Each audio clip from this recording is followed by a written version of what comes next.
3, entre ses épaules, il y a la marque de la prophétie.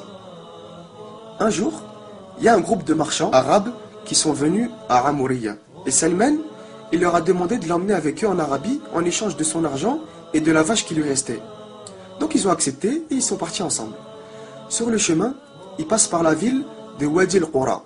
Et là-bas, ils l'ont trahi. Pourquoi? Parce qu'en fait, ils l'ont vendu à un juif comme esclave.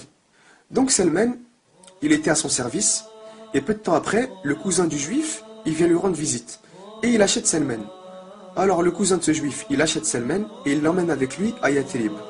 Et Yatrib, c'était le nom de Médine à l'époque. Et là-bas, Salman, il voit quoi?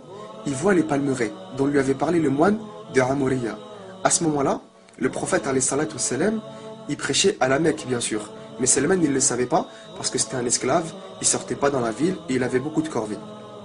Puis, quand le prophète, alayhi salatu wassalam, il a émigré et qu'il est rentré à Médine, Salman, il était en haut de son palmier, en train de travailler, de cueillir des dattes, et il entend son maître parler avec un de ses cousins, et ce cousin, il disait que les gens, ils étaient en train d'entourer un homme qui vient d'arriver et qui prétend être un prophète.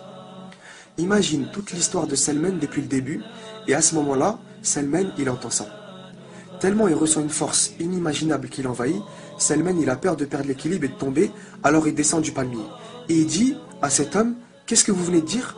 Vous pouvez me répéter cette nouvelle? Et le maître de Salman, il s'est énervé, et il l'a frappé en lui donnant un coup de poing, et il lui dit, pourquoi tu t'occupes de ce qui ne te regarde pas? Va t'occuper de ton travail. Alors le soir même, Salman, il prend quelques dattes qu'il avait cueillies, et il se dirige vers le prophète alayhi salatu wassalam. Et c'est enfin le moment que tout le monde attend. Le moment devant la meilleure créature qui n'a jamais existé.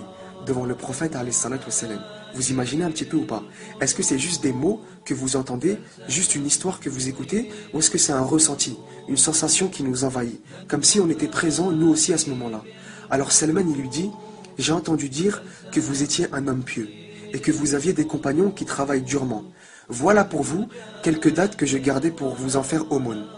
Après lui avoir donné les dates, le prophète alayhi salatu wassalam, il a dit aux compagnons, tenez, mangez-en.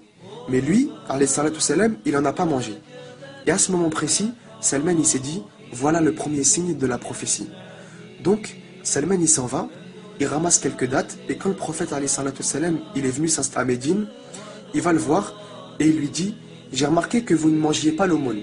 Alors voici pour vous un cadeau que je vous offre avec tout mon respect. Et là, le prophète, alayhi salatu wassalam, il en a mangé, et il a invité ses compagnons à en manger avec lui. Salman, il s'est dit, voilà le deuxième signe. Un jour, Salman, il vient voir le prophète alayhi salatu wassalam, qui était en train d'enterrer un compagnon au cimetière de Médine. Salman, il l'a salué, et le prophète alayhi salatu wassalam, il lui a rendu le salam. Le prophète alayhi salatu wassalam, il était assis, et Salman, il commence à regarder son dos. Il regarde, il regarde, il regarde. Et le prophète alayhi salatu wassalam, il a remarqué que Salman, il fixait son dos. Alors qu'est-ce qu'il a fait? Il a dénudé son dos, et Salman, il a vu la marque de la prophétie entre ses épaules. À ce moment-là, Salman, il s'est jeté sur le prophète alayhi salatu wassalam, en l'embrassant et en pleurant, en pleurant, en pleurant. Et le prophète alayhi salatu wassalam, il ne comprend pas pourquoi. Et il lui dit, qu'est-ce qui vous prend? Et Salman, il lui raconte alors toute son histoire depuis le début. Le prophète alayhi salatu wassalam, il a admiré son histoire et lui a demandé de la raconter aux compagnons qui étaient étonnés et heureux.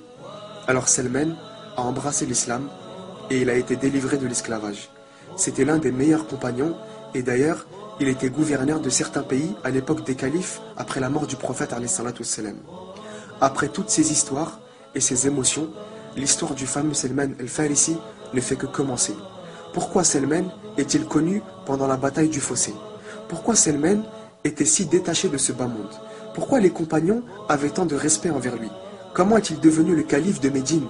Comment a-t-il quitté ce monde pour l'au-delà?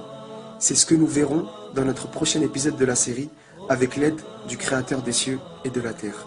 هذا ما أعلم والله أعلى وأعلم سبحانك اللهم وبحمدك أشهد أن لا إله إلا أنت أستغفرك وأتوب إليك والسلام عليكم ورحمة الله وبركاته.